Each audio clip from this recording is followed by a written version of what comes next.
Good afternoon to all of you. इस video में हम लोग asynchronous input in flip flop पढ़ेंगे। ठीक है, तो ये सिंपली मेरा ब्लॉक डायग्राम है असिंक्रोनस इनपुट का इन फ्लिप फ्लॉप। यहाँ पे हम लोग जेके फ्लिप फ्लॉप लिए हैं। ठीक है, तो यहाँ पे जेके फ्लिप फ्लॉप पे दो इनपुट जेके लिए और दो आउटपुट क्यूएन और क्यूएन कॉम्प्लीमेंट लिए। यहाँ पे आपको एक न्यू इनपुट मिल रहा है। ठीक है, एक प्रीसेट मिल रहा है और एक क्लियर मिल रहा है। ठीक है, प्रीसेट को हम लोग रिप्रेजेंट किए पी आर कॉम्प्लीमेंट से और क्लियर को रिप्रेजेंट किए सी एल आर कॉम्प्लीमेंट। ठीक है, अब हम लोग पढ़ते हैं कि असिंक्रोनस इनपुट का मतलब फंक्शन क्या है, इसको हम लोग क्यों यूज़ कर रहे हैं। तो simply asynchronous input can be used to set the flip flop to the one state or clear the flip flop to the zero state at any instant of time regardless of the condition at other inputs. It means जब भी हम asynchronous input apply करते हैं, उसको use करते हैं, तो जब भी वो यूज़ होता है तो जो मेरा फ्लिप फ्लॉप होता है वो किसी भी अगर स्टेट पे है तो वो इनिशियली क्या होता है, वो या तो वन स्टेट पे चला जाएगा या तो पूरा क्लियर होके ज़ीरो स्टेट पे चला जाएगा। मीन्स इस पे आप क्लॉक अप्लाई कर रहे हैं या नहीं कर रहे, ये अपने अकॉर्डिंग काम करेगा। अगर मान लीजिए प्रीसेट में हम अगर ज़ीरो वैल्यू अप्लाई कर रहे हैं तो वो क्या करेगा, जो मेरा फ्लिप फ्लॉप है उसको क्या करेगा, सेट कर देगा। और जब भी क्लियर अप्लाई करेंगे तो वो फ्लिप फ्लॉप को क्या करेगा, रीसेट कर देगा। अब देखिए यहाँ जो प्रीसेट वैल्यू है वो मेरा क्या है, P R complement. It means ये क्या है, एक्टिव, ये क्या है, एक्टिव लो है, एक्टिव लो है। क्लियर भी सेम मेरा क्या है, एक्टिव लो। इट मीन्स जब भी हम इस वैल्यू को ज़ीरो पुट करेंगे तो ये क्या करेगा, क्यू एन को, ठीक है, मीन्स यहाँ जो आउटपुट है क्यू एन को ये क्या करेगा, क्लियर कर रहा है। मीन्स जब भी इस पे हम वैल्यू ज़ीरो देंगे तो ये क्या करेगा, जो आउटपुट रहेगा, मीन्स अगर मान लीजिए मेरा कुछ इनपुट दे रहे हैं हम लोग, यहाँ पे वन वन दिए, ये ज़ीरो वन कुछ भी आ रहा था, ये सिंपली क्या करेगा, इस सारा फंक्शन को छोड़ के अगर हम मान लीजिए क्लियर पे ज़ीरो अप्लाई किए तो क्लियर क्या करेगा, वो तुरंत ही जो क्यू एन को है वो क्या करेगा, क्लियर मीन्स रीसेट कर देगा। यानी कि क्यू एन प्लस वन में मान लीजिए यहाँ पे कुछ वन इनपुट है, वो फटाफट क्या करेगा, उसको ज़ीरो प्रोवाइड कर देगा।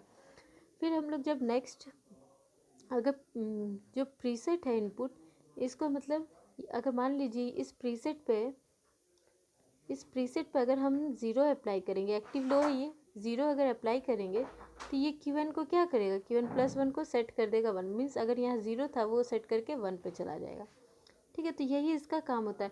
मीन्स आप अगर हम यहाँ पे कोई इनपुट दे चाहे ना दे, वो क्या करेगा, अगर ये इनपुट हम अप्लाई करेंगे तो इस पूरे फ्लिप फ्लॉप को या तो ये सेट कर सकता है या फिर रीसेट कर सकता है। ठीक है, तो प्रीसेट वैल्यू से हम लोग सेट करते हैं और क्लियर वैल्यू से हम लोग रीसेट करते हैं। ठीक है,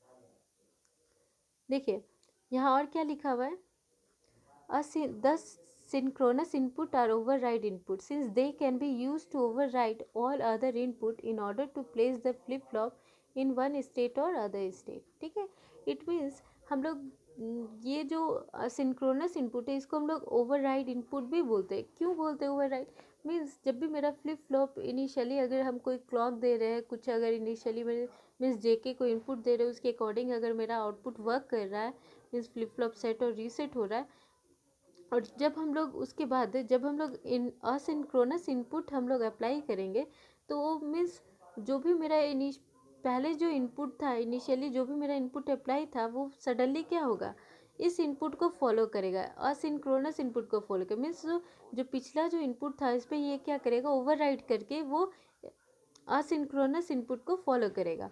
इसलिए इसको हम लोग क्या बोलते हैं, ओवरराइड इनपुट। ठीक है, अब ओवरराइड इनपुट मीन्स अगर जब भी मेरा प्रीसेट ऑन होगा तो वो क्या करेगा, जो फ्लिप फ्लॉप रहेगा उसको सेट स्टेट पे ले जाएगा, और जब भी मेरा क्लियर ऑन होगा तो वो क्या करेगा, अनदर स्टेट पे ले जाएगा।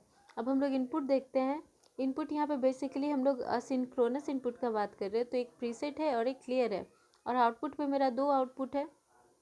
ठीक है, एक क्यू एन प्लस वन है और एक ये एक्चुअली नेक्स्ट स्टेट है और ये नेक्स्ट स्टेट का कॉम्प्लीमेंट है। और एक्शन देखेंगे क्या, जब मेरा दोनों इनपुट पे हम लोग ज़ीरो ज़ीरो अप्लाई करेंगे तो जो मेरा प्रीसेट में अगर ज़ीरो देंगे और क्लियर में भी अगर हम ज़ीरो देंगे, ठीक है, तो ज़ीरो देंगे तो यहाँ पे क्या इनपुट आएगा, जो भी इनपुट यहाँ आएगा, ठीक है, जो भी मेरा आउटपुट प्रोड्यूस होगा वो मेरा यूज़ नहीं होगा। मीन्स जब भी प्रीसेट और क्लियर, मीन्स आप उस पर कोई भी वैल्यू, इनिशियली क्या होता है जब हम लोग फंक्शन करते हैं जेके फ्लिप फ्लॉप का, तो हम लोग प्रीसेट वैल्यू और क्लियर वैल्यू अप्लाई नहीं करेंगे। तो जब हम उस पर कुछ भी अप्लाई नहीं करेंगे तो वो मेरा सिंपली उस केस को हम लोग यूज़ ही नहीं करेंगे।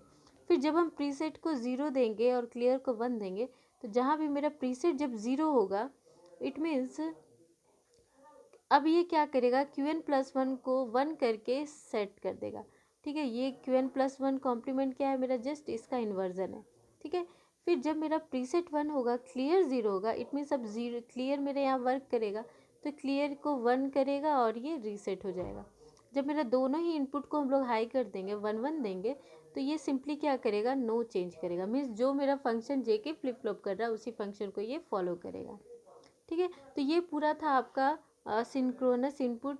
जब हम लोग फ्लिप फ्लॉप पे अप्लाई करते हैं तो एक्चुअली क्या होता है, आप लोग बहुत सारे बुक पे आप लोग देखिएगा कि बहुत जगह प्रीसेट और क्लियर इनपुट अप्लाई हो रहा है। तो ये सिंपली बस यही करता है कि हम जब भी चाहें, अगर कुछ जब भी हम चाहेंगे कि फ्लिप फ्लॉप को हमको सेट करना है या रीसेट करना है, instead of input applied to the flip flop, तो हम लोग असिंक्रोनस इनपुट के थ्रू ये सिंपली कर सकते हैं कि जब भी हम चाहे तो उसको सेट पे ले जाएंगे या तो हम उसको रीसेट पे ले जाएंगे।